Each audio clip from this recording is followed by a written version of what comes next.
Welcome back to another SCP Those Twisted Pines reading, dear researchers. Today we're going to be reading Unusual Investigations, Quid Pro Quo, Part 1, Vital Signs. Now without further ado, Vital Signs. June 7th, 2016, Portland, Oregon.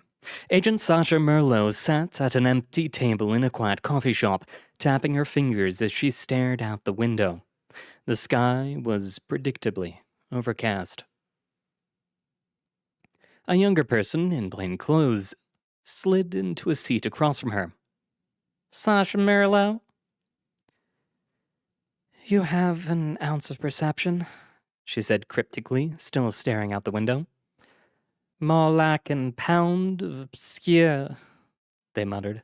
I swear, who the hell comes up with these counter-phrases? I think that one was song lyrics, Merlot said, grinning and turning to face the newcomer. What happened to Agent Spencer? Something came up in Three Ports that he had to deal with, they said. I'm his partner, Special Agent Robert Thorne. Merlot studied the FBI agent.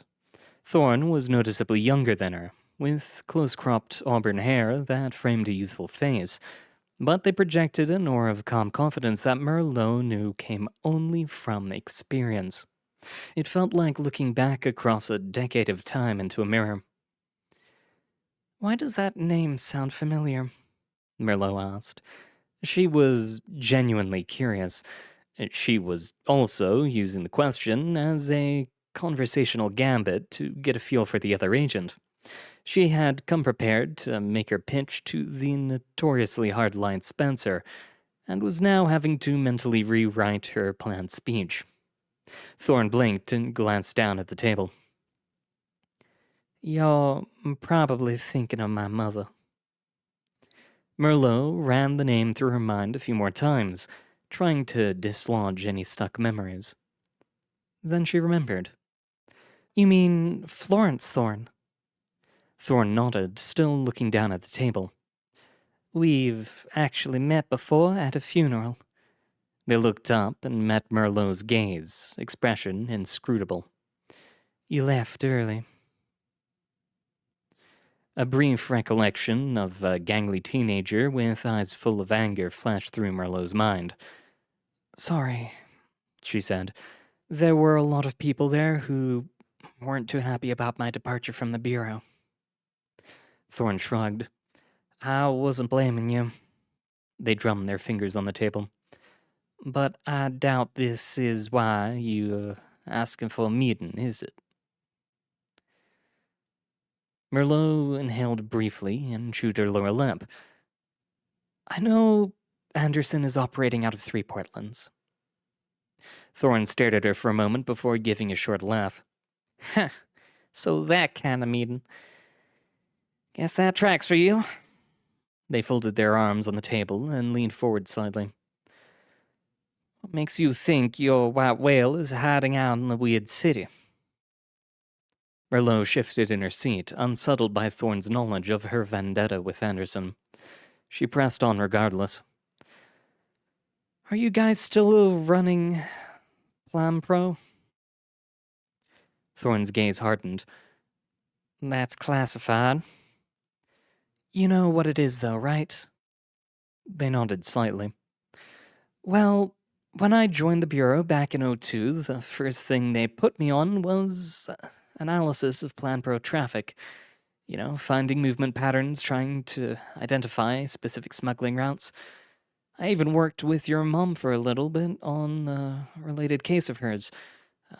Dark Door, I think was the code name. Dark Room, Thorne said, offering the correction automatically. What's your point? My point is that I know what it looks like when somebody's using 3 Portlands as the center of a smuggling ring. The spatial and temporal distribution of Anderson's operations fits that pattern perfectly. So, what you've really got is just a hunch. Merlot sighed.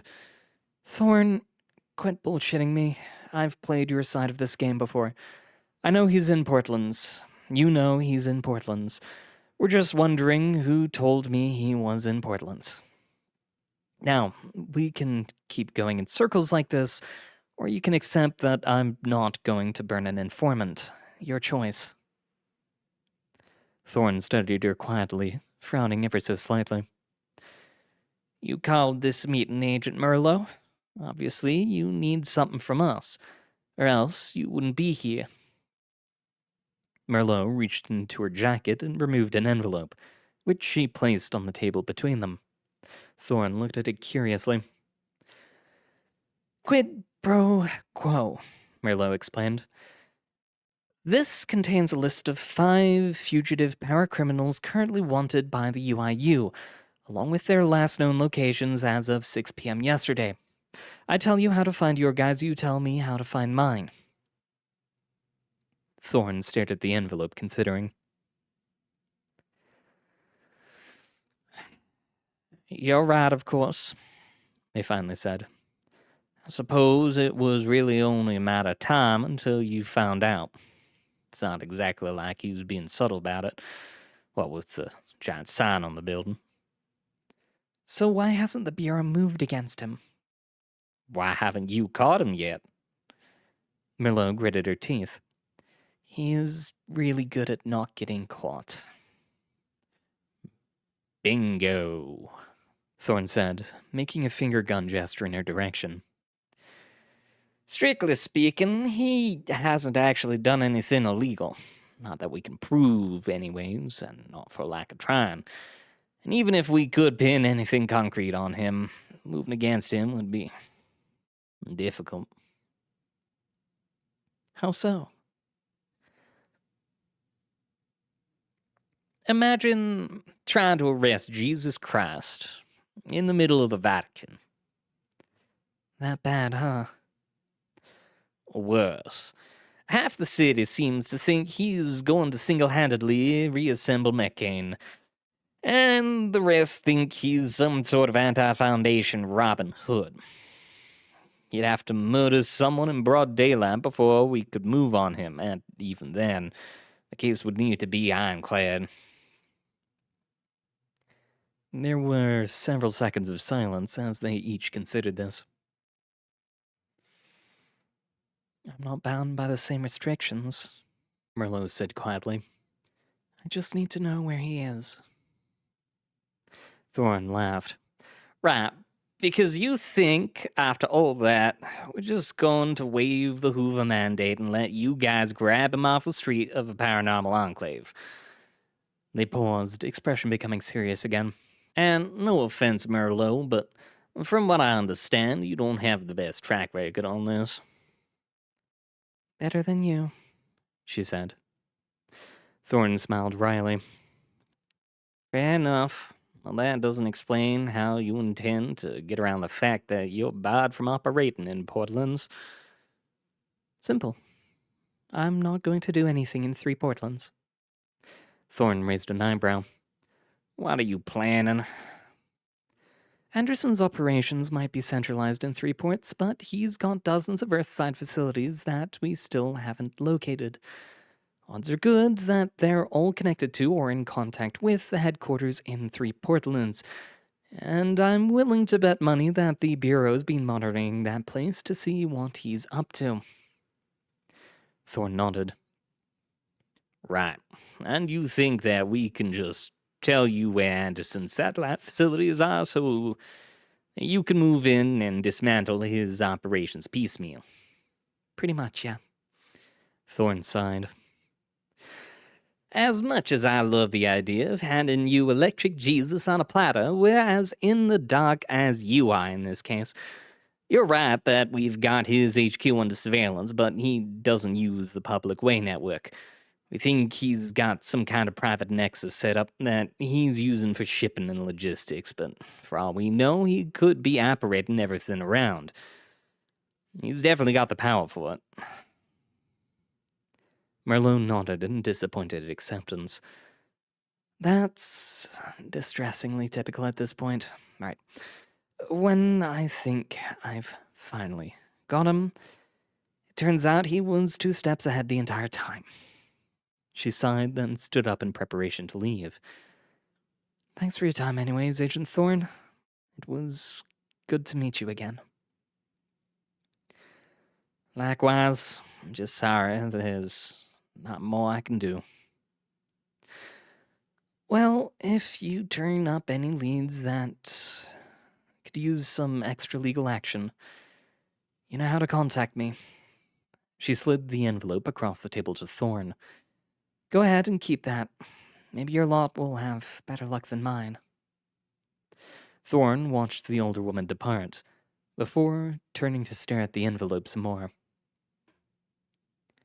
Quid pro quo. June 9th, 2016. ICSUT Campus 3 Portlands.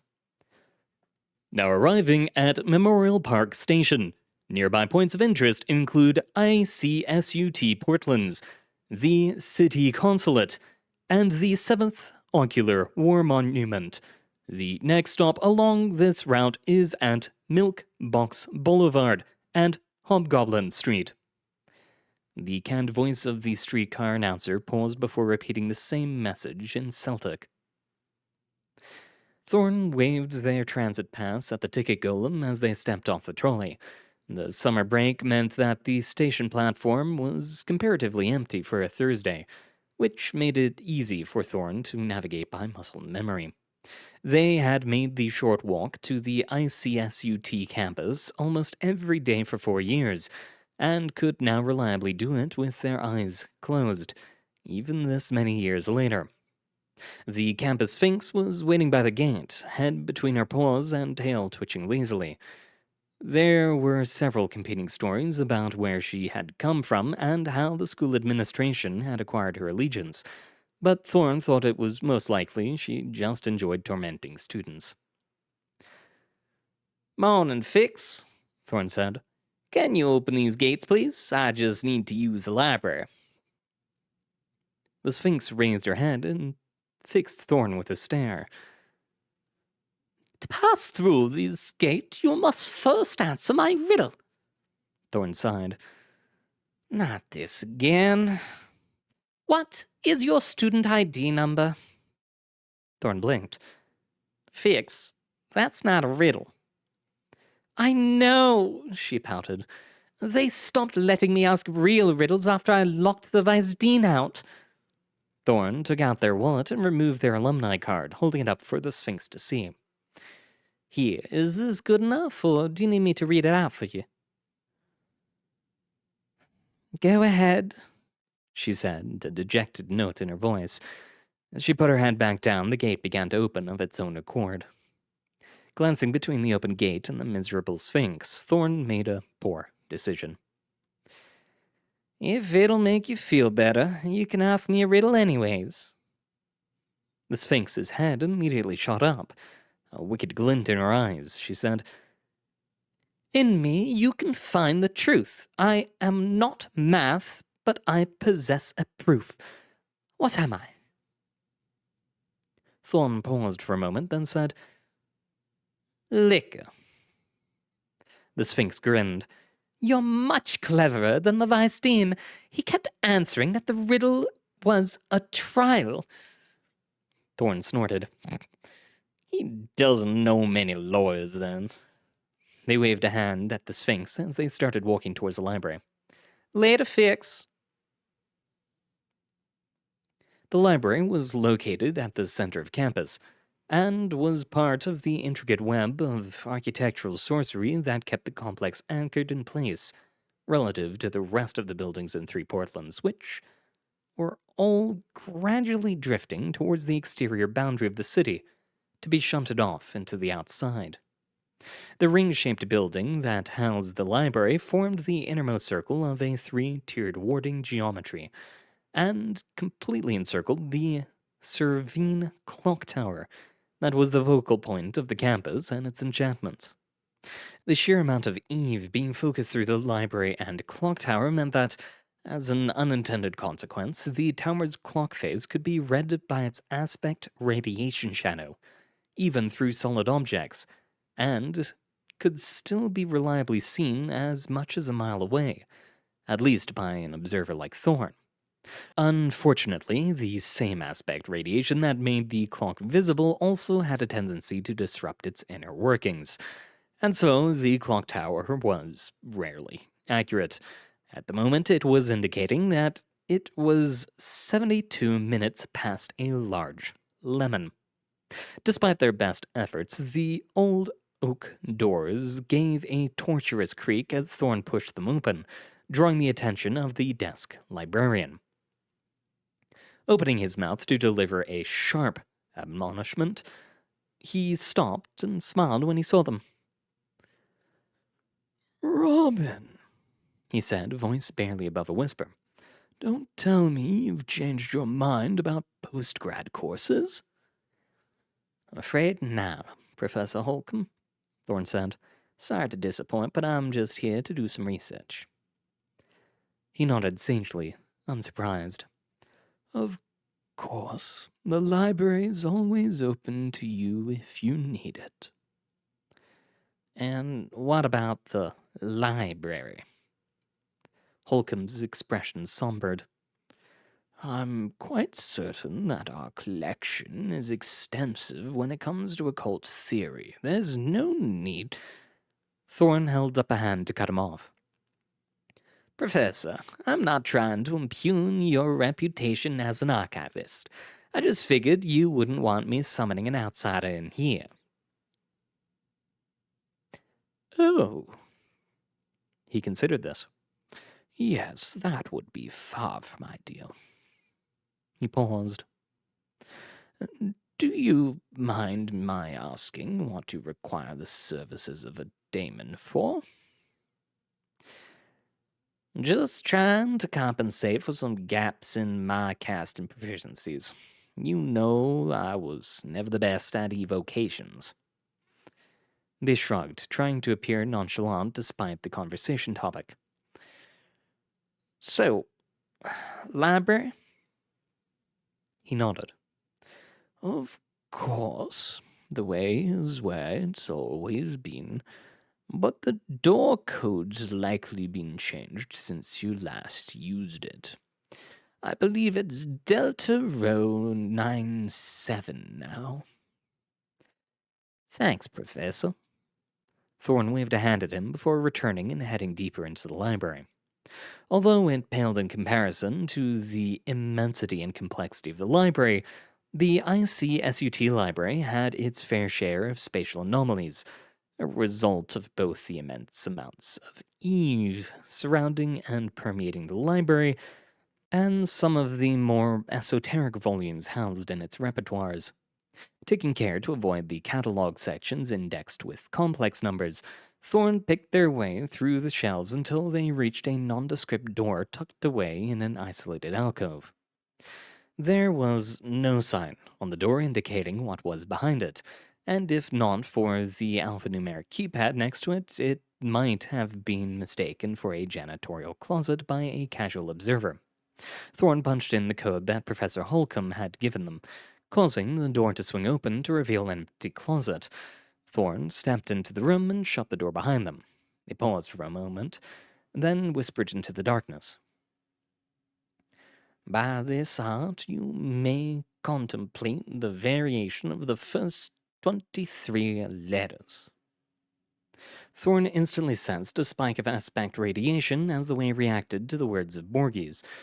Two brilliant points of light appeared at the base of the opposite wall and began inching upwards along its surface, tracing a softly shining path beneath them. As they neared the ceiling, the points turned inwards and began moving towards each other, stopping and merging into a single ray of light when they met at the center. In response, the gleaming outline that had been traced on the wall flared brightly, forcing Thorne to blink. When they opened their eyes again, a simple pinewood door had appeared on the wall in front of them. As the light began to fade from the room, the door swung open, unbidden, to reveal the Wanderer's library. The door swung shut again as soon as Thorn entered the library, sealing the way behind him. They turned to examine it briefly, then placed a hand firmly on the doorknob and whispered a quick cantrip. It was a simple spell meant to infuse the door with a tiny amount of Eve in order to create a contagion link that Thorn could use to find it again. Although trivial to perform, it was a vital tool for exploring the library. Satisfied that they weren't going to end up wandering forever, Thorn headed off in search of a librarian. This was a great deal easier than finding a specific exit, for the librarians seemed to have an innate sense of when and where they were needed. It didn't take long for Thorn to find one waiting for them as they rounded the corner of an aisle. The librarian was a towering figure, easily 15 feet tall, and completely shrouded by a heavy green cloak. Its face, if it had one, was hidden within the shadows of its hood. It stood silently in the center of the intersection, staring directly at Thorn. Even though they had been expecting it, Thorn still gasped sharply when they saw the figure, taking care to avoid looking at the void where its face should have been. They approached it cautiously. Thorn waved at it weakly. "Hi." The librarian didn't respond. "Right. Not much for talk, then." Thorn cleared their throat. "I'm looking for books on outside and construct intelligences. Outsiders, daemons, familiars, that kind of thing. In English, preferably, but modern Celtic is fine, too. Can you point me to the right section?" The librarian raised one of its long, slender arms, the sleeve of its cloak drawing back to expose a skeletal hand clenched into a fist. Slowly, the librarian extended a single finger from which a thin cloud of mist began to bellow. As Thorn watched, the fog coiled down to the floor and snaked away through the shelves. Thorn looked back at the still silent librarian. Thanks, I guess." A single syllable in an eldritch tongue rasped out from deep within the folds of the cloak, causing Thorn to shudder. It might have been an expression of acknowledgement, but they decided against asking for clarification. Thorn scurried off after the trail of fog, following it deeper into the library. It led them on a winding path through the rows of shelves, occasionally doubling back on itself to traverse some bit of warped space. After half an hour of wandering, the trail finally stopped at the end of a long row of shelves that rose 5 stories high and stretched away into the distance. A plaque at the base of the nearby shelf simply said, "Outsiders." Thorn looked down at the fog and considered whether they should thank it. Before they could decide one way or another, it evaporated, leaving them alone amongst the books.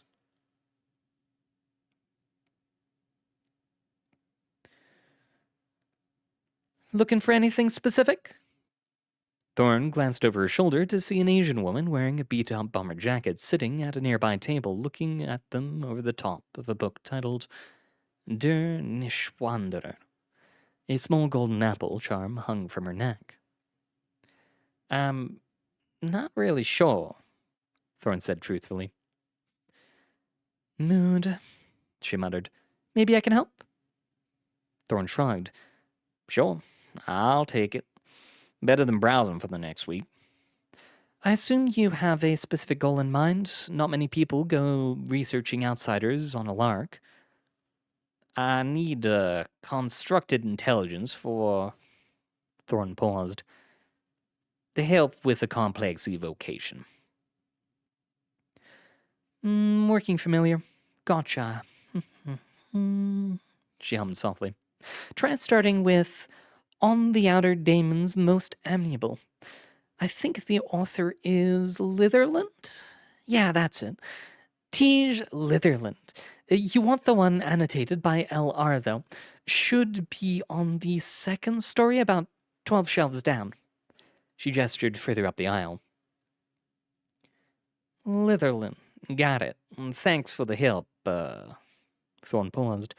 "Sorry, I didn't get your name." Elliot, she said, and don't mention it. I probably know this section better than some of the librarians. Thorn waved at Elliot before setting off down the aisle in the direction indicated. It didn't take long to find the book, a thick leather-bound volume that looked like it could have been any age between 20 and 200 years old. Although Thorn happened to know the annotator was still alive, which suggested that its actual age was on the lower end of that range. They carried the book over to a nearby table and began to read.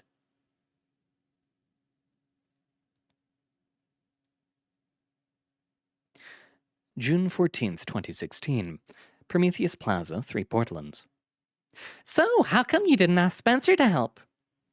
Thorn glanced at their current partner.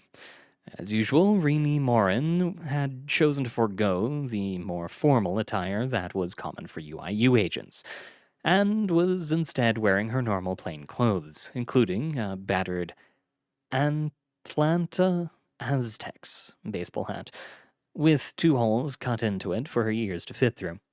Although the pair of them certainly made for an unusual couple, they were still far from the most interesting sight in Prometheus Plaza.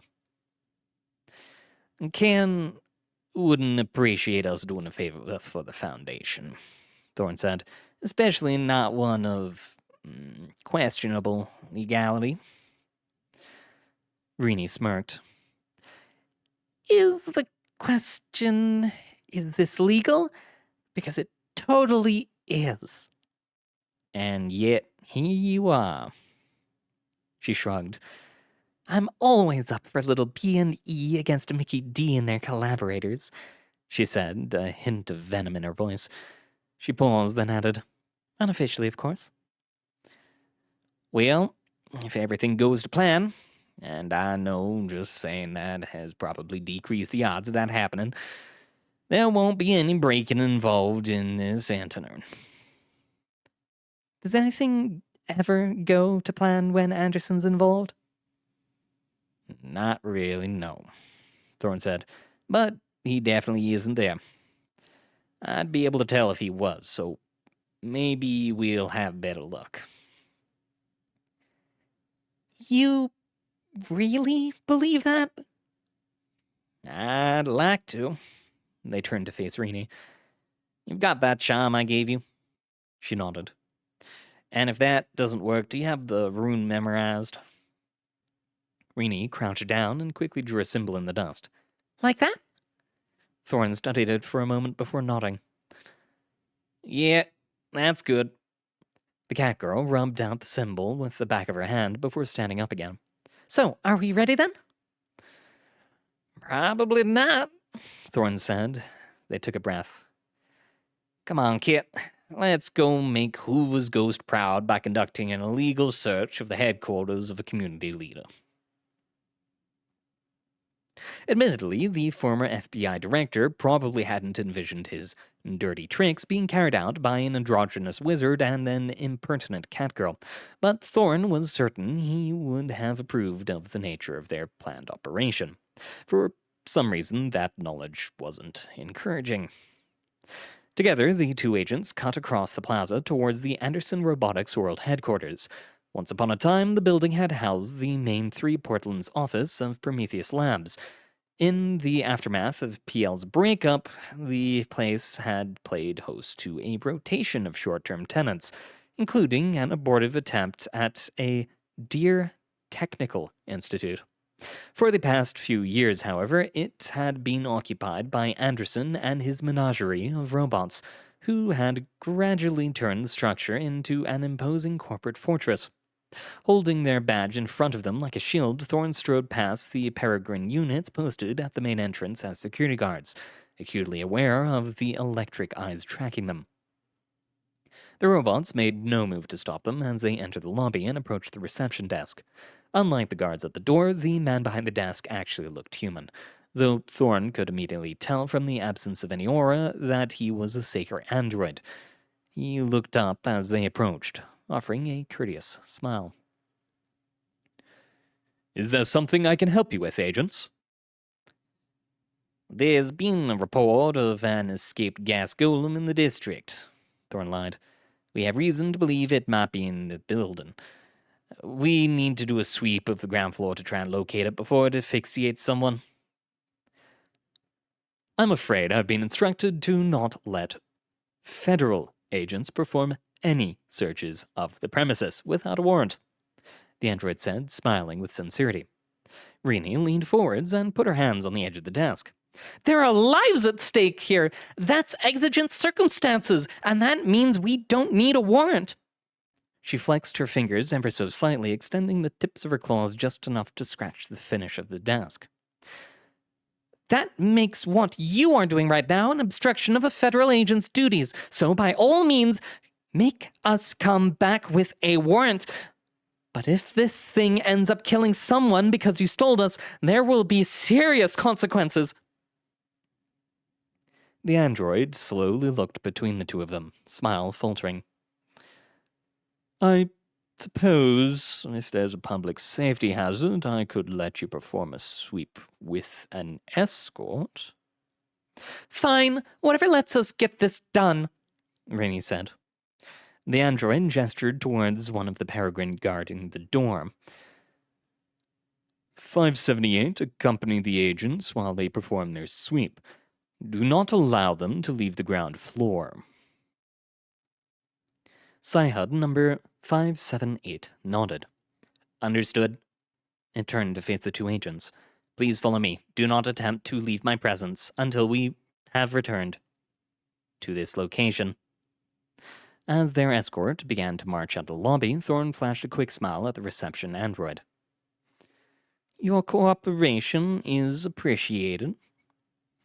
The android didn't respond as he watched the trio depart. He had already triggered a silent alarm that would notify Vincent Anderson of their presence. And we'll be back next week with the second of the 2 parts for that. Thank you very much for coming. Dear researchers, it has been an honor reading for you. Good luck out there. Apologies for the lateness, a little bit of rockiness and visiting and not visiting stuff. Lots of snowstorms. Too many snowstorms. But, hope to see you all next time. See ya.